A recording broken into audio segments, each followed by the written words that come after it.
দর্শক বন্ধুরা, আমি ঘরোয়া রান্নাঘর থেকে অপর্ণা বলছি। আজকে এসেছি একটা নতুন রেসিপি নিয়ে।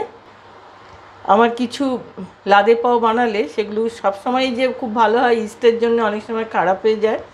এটা একটু হার্ড হয়ে গিয়েছিলো, তো খাওয়ার পরে অনেকটা বেঁচে গেছে। এটা দিয়ে একটা নতুন রেসিপির চেষ্টা করছি আপনাদের সঙ্গে শেয়ার করতে। এখন আমি এগুলোকে একটু পেস্ট করে নিয়ে আসবো কেটে, আর তার মধ্যে একটু এই চালের গুঁড়ো, একটু দই, একটু কাসুরি মেথি, পেঁয়াজ, গাজর, লঙ্কা এগুলো সব দেব। কিভাবে দেব দেখাচ্ছি, আগে আমি এটাকে পেস্ট করে নিই। দর্শক বন্ধুরা, আমি এটাকে পেস্ট করে নিয়েছি বানগুলোকে। এবার এর মধ্যে আমি দই আর চালের গুঁড়োটাও দিয়ে পেস্ট করে নিয়েছি। আমি এবার হুইস্ক দিয়ে এটা ভালো করে একটু ফেটিয়ে নেব, নিয়ে 10 মিনিট রেস্টে রাখবো। তারপরে দেখাবো আমি কীভাবে বানাবো। এর মধ্যে একটু লবণ খালি যা দেবো।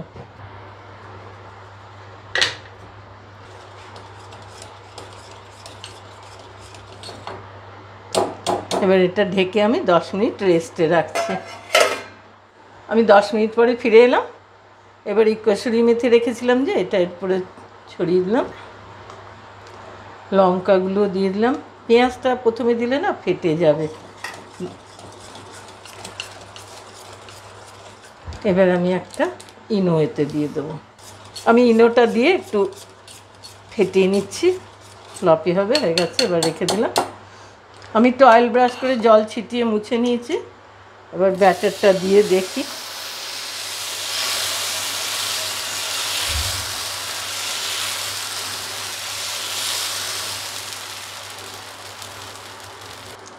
এবার এর মধ্যে ছড়িয়ে দেব গাজর আর একটু পেঁয়াজ। এবার তেল দিয়ে দেবো একটু চারপাশ থেকে।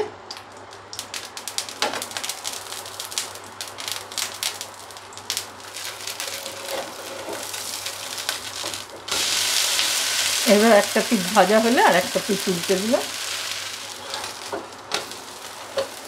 একদম ভাজা ভাজা হয়ে গেছে। এবার আমি এটা উঠিয়ে নিচ্ছি। চিলা বলুন, উত্তাপ্পাম বলুন, এইভাবে এগুলোকে ভাজতে হবে। আগে কখনো করিনি, মাথায় আইডিয়াটা এলো, তাই এলাম আপনাদের সঙ্গে শেয়ার করতে।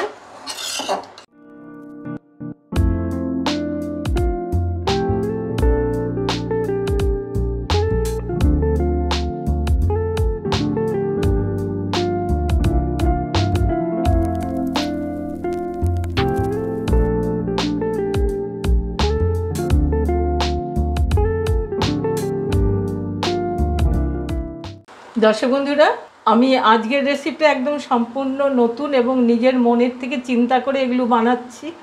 আমি বাড়িতেই পাউরুটি আর লাদে পাও বানাই। এক একটা লাদে পাও এক এক সময় ইস্টের জন্য একটু হার্ড হয়, তো বাড়ির লোকেদের জানেন তো, একটু একেবারে পারফেক্ট না হলে চলে না। ওই জন্য বেঁচে গেছে 2-4টে। তো বেঁচে যাওয়া জিনিসটা কেন ফেলে দেবো, তাই দু একটা নতুন রেসিপি নিজেদেরই আবিষ্কার করে নিতে হবে। যেমন ঢোকলাটা বানালাম, কটা ঢোকলা খাওয়ার পরে আর সবাই খাবে না, ওটা একটা উপমা বানিয়ে আপনাদের সঙ্গে শেয়ার করলাম। আবার এইগুলোই যখন একটু পুরনো হয়ে যাবে, পাউরুটি, বান এগুলো সব দিয়ে এইভাবে বানাবেন যেভাবে আমি দেখালাম। এটাকে আপনারা ধোসাও বলতে পারেন, চিলাও বলতে পারেন।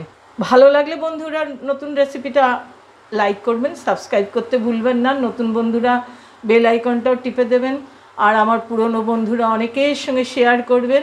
কমেন্ট বক্সে মতামত জানাবেন কেমন বানালাম। আবার নতুন রেসিপি নিয়ে আপনাদের সামনে আসবো। আজকের মতো রাখছি।